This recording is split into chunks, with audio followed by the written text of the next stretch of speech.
Buenos días. El tema a desarrollar en el día de hoy está vinculado a la identidad, la coexistencia y la identidad.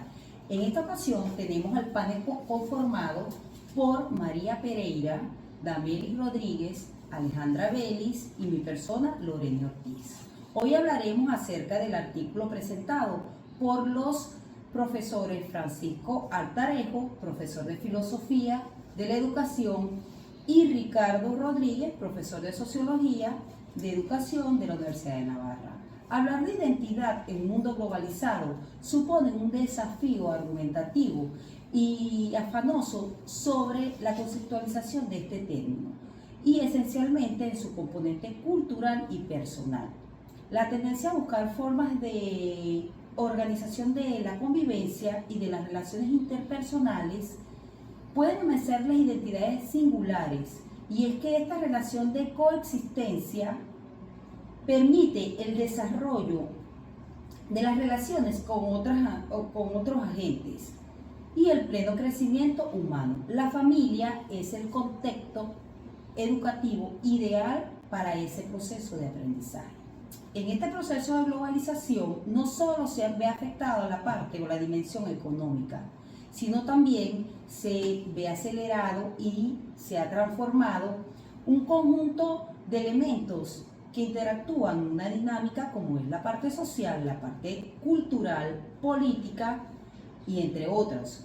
En esta generación de nuevos elementos existe una pérdida de la identidad, viéndose afectados los valores, las idiosincrasias y las culturas propias. Y no solo estos elementos pueden estar en peligro, el modo de ser propio, del ser yo o de la identidad identitaria está siendo amenazada por ese conjunto de transformaciones. Al parecer, toda apertura, todavía perdura el etnocentrismo como forma sociocultural de la propia identidad, que entorpece la apertura a la universalidad. Es decir, este tiene la tendencia a prejuzgar no solo la forma de comportarse o aquellos patrones o comportamientos establecidos en una sociedad, sino también a las formas de vestirse, a las formas de practicar la sexualidad, de alimentarse y hasta el uso de un determinado marca de marketing. Es decir, hay una tendencia a negarse a asumir que existen otras posibilidades identitarias. Para entender este concepto con más claridad es preciso centrarnos en dos aspectos básicos, el cual está expuesto por Esquer en su obra titulada El límite del pensamiento.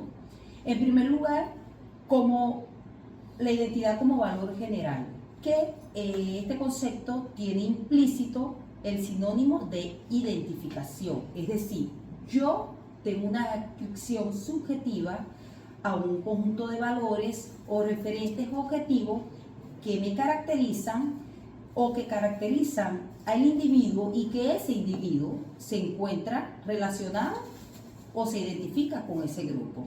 Y a la identidad como referencia del origen. Esta identidad se entiende como actualización a la forma o a la referencia de mi origen, a la fuente de mi ser. Es decir, yo no me defino por afiliación a un determinado grupo, sino a la afiliación que se expresa parcialmente en algunas características o fuentes de mi ser, como es la familia, la patria, la cultura, la religión, el lenguaje, y que yo debo de alguna manera enriquecer y comunicar para actualizar o actualizarme en mi coexistencia. En función de estos conceptos, vale hacer alguna observación, una pregunta, la cual contempla el sentido de la identidad en esta época moderna. ¿Cómo en este proceso globalizador podemos concebir la identidad? Si se concibe de una forma particular, singular, o está ligada a este conjunto de elementos desarrollados en ese proceso de coexistencia. Muy interesante tu pregunta, Lorena, porque en el mundo globalizado en el que nos encontramos hemos perdido de vista la identidad como una forma de expresión identitaria única de cada persona. Lo estamos abordando más como un enfoque globalizado en el cual vemos las masas, vemos el grupo de personas que corresponden a ciertas categorías, a ciertas religiones, a cierta lengua, a ciertas costumbres, pero hemos perdido de vista el significado de la identidad como esa característica única de cada persona. Y cuando lo vemos desde este punto de vista, vemos que la identidad es el origen del ser, ¿okay? Es la esencia de lo que es esa persona. Y cuando lo comparamos con el concepto de universalidad, pueden ser incluso hasta contrapuestos. Sin embargo, tenemos que considerar que estos dos conceptos no se encuentran contrapuestos, no es uno versus el otro. Ambos se complementan, es decir, tienen un comportamiento no lineal, pero de cooperación para formar el individuo. Cuando hablamos de identidad, vemos que tenemos una identidad originaria, ¿okay? Es decir, aquella identidad que recibimos de nuestra familia, es aquella que adquirimos y vemos que lo vemos como algo globalizado. ¿Ustedes han escuchado algunas familias que dicen, no, es que la familia Pérez come tal cosa los días sábados, es que la familia tal va a celebrar tal cosa, o sea, tienen ciertas costumbres y ciertos patrones que son inherentes a esa familia. Por eso nosotros lo recibimos, cuando nacemos recibimos esa herencia. Sin embargo, tenemos que saber que esta herencia no tiene un comportamiento lineal. ¿Por qué? Porque en vez de verlo como algo que nos clasifica, tenemos que verlo como un punto de partida. Es decir, yo recibo esa identidad y la experiencia, la convivencia y la forma como me manejo en un mundo que tiene muchas otras categorías que me aportan a mí como individuo, hacen que yo forme una identidad que es única para mí. ¿Okay? Entonces, ya no hablamos de una identidad aislada, pero una identidad globalizada. Hablamos de una identidad que es única e irrepetible, algo que nos caracteriza y es nuestro sello personal, pero que va de la mano de ciertos factores que pueden enriquecerla o que podemos marcar una pauta, una diferencia con respecto a otros individuos. ¿Qué se hace importante aquí? Saber que la coexistencia marca una pauta o una directriz importante en el desarrollo de esa identidad. ¿Por qué? Porque usted tiene esa identidad con la que usted nació, si se puede decir, la que usted recibe de su familia. Sin embargo, la coexistencia con grupos con los que tenemos vinculaciones o que tenemos ciertas filiaciones pueden hacer que nosotros crezcamos o enriquezcamos esa identidad.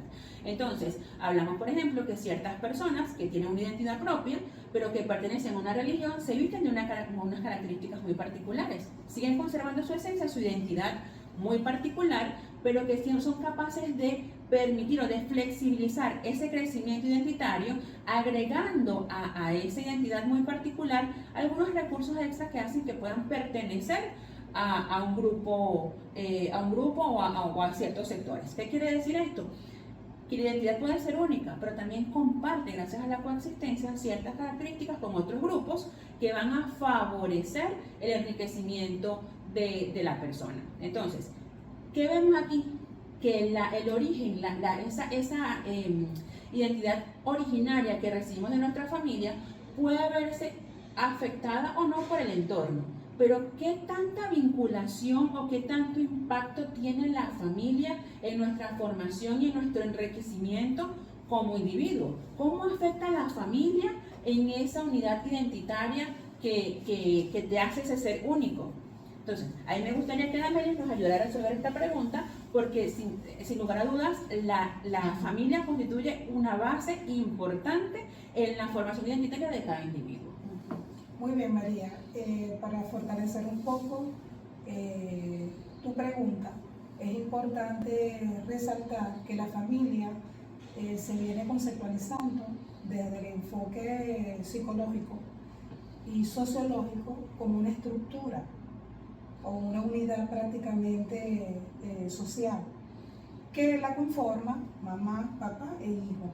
Pues. Esa es la normal, la que se viene determinando. Pero sin embargo, estos autores en el artículo rompe con esa estructura y le da una conceptualización más dinámica, más amplia, donde la familia juega primeramente ese papel originario. O sea, el originario es porque es desde que el niño nace.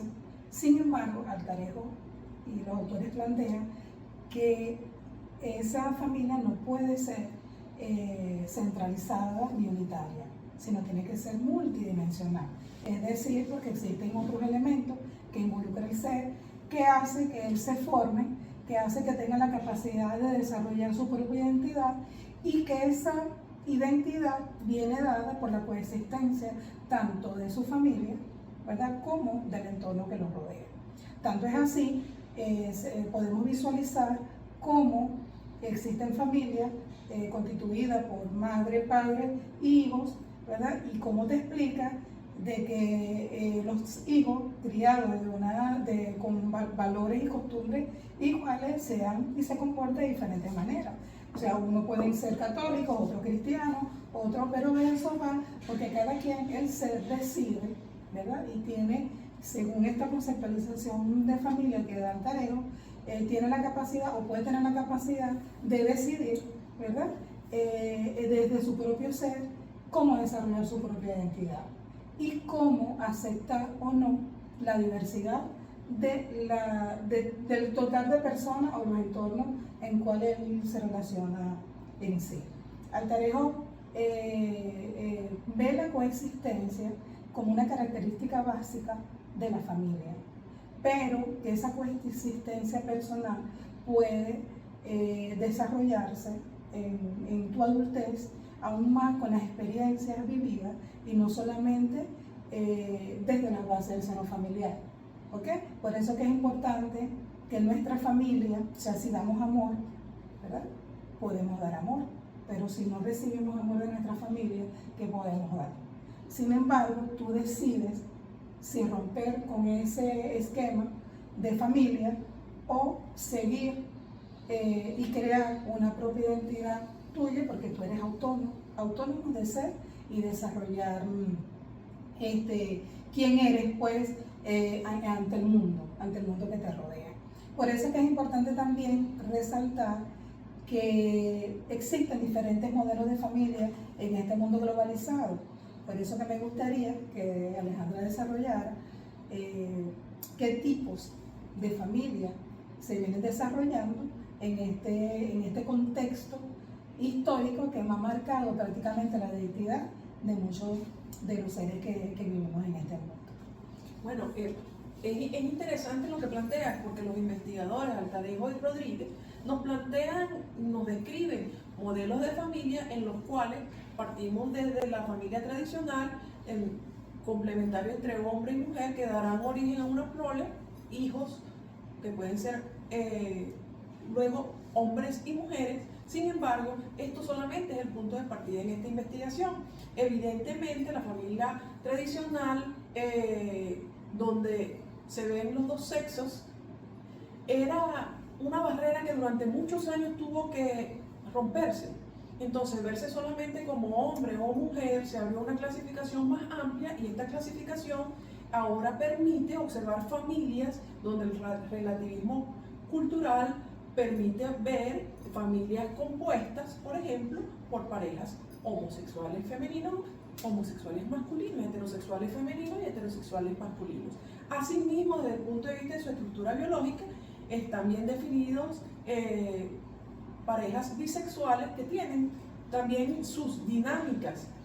Estos investigadores nos plantean que es la trascendencia a nivel de la visión de la familia desde el punto de vista biológico y sexual, desde el punto de vista como cuestiones de géneros, y van un poquito más allá en su análisis cuando abordan otros aspectos. Por ejemplo, los que trascienden a los derechos individuales del ser humano, que tiene capacidad de elegir, que en la coexistencia con otros seres humanos puede en ese convivir bajo un mismo techo, bajo un mismo lecho, constituir una familia con ciertas características, ¿verdad?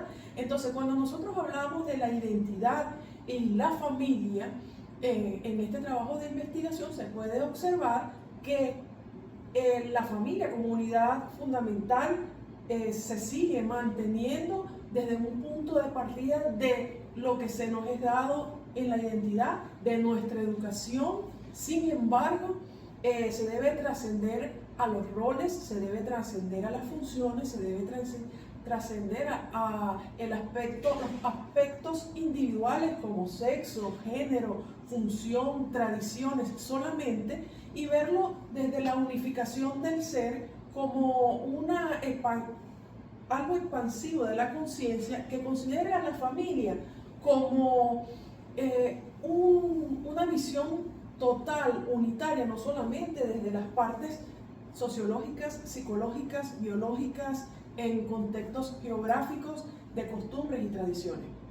Estos autores nos permiten con esta investigación ampliar nuestra visión de la familia, viendo cómo en el devenir del tiempo se ha diversificado los criterios y permitiéndonos construir nuestros propios criterios acerca de los modelos de familia que vamos a elegir y cómo podemos entender y aperturarnos a nuevas reflexiones. Los invitamos a que puedan reflexionar sobre el tema y hacer de esta investigación un conocimiento compartido. Muchísimas gracias.